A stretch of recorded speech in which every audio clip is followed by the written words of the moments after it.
Under employment का क्या मतलब होता है, ये आज के इस वीडियो में सीख लेते हैं। अंडर एम्प्लॉयमेंट का अर्थ होता है अल्प रोजगार। अल्प रोजगार का मतलब होता है जब किसी व्यक्ति को उसकी उच्चतम जो योग्यता है उसके हिसाब से रोजगार नहीं मिलता तो उसको हम अंडर एम्प्लॉयमेंट कहते हैं। यानी कि जैसे मान लीजिए कोई व्यक्ति है, वो एक मैनेजर के पद पर काम कर सकता है, पर उसको अभी जो है सिर्फ एक वर्कर का काम करना पड़ रहा है, तो वो उसको अंडर एम्प्लॉयमेंट कहेंगे। या मान लीजिए फिर कोई ऐसा व्यक्ति है जिसने पीएचडी की हुई है या जो बहुत अच्छा पढ़ा लिखा है और ग्रुप डी में नौकरी कर रहा है, यानी कि चपरासी का काम कर रहा है, तो उसको आप अंडर एम्प्लॉयमेंट कहेंगे। यानी कि किसी भी व्यक्ति को उसकी योग्यताओं या उसके स्किल्स एक्सपीरियंस के हिसाब से जब नौकरी नहीं मिलती, उससे छोटी नौकरी जिसके वो लायक है उसको करनी पड़ती है, तो उसको अंडर एम्प्लॉयमेंट कहा जाता है। यानी कि जैसे मान लीजिए कोई व्यक्ति है और वो पढ़ने लिखने में बहुत होशियार है और उसने बहुत सारे कोर्सेज भी किए हुए हैं, पर उसे नौकरी नहीं मिलती और वो कोई कहीं गाड़ी चलाने का या ड्राइवर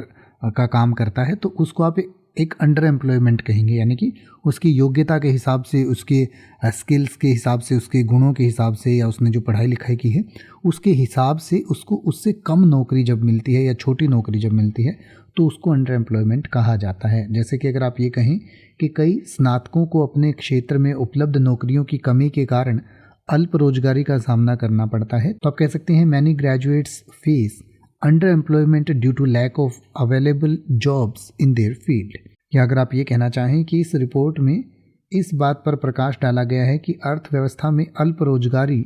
एक बढ़ती हुई समस्या है, तो आप कह सकते हैं the report highlighted that under employment is a growing issue in the company.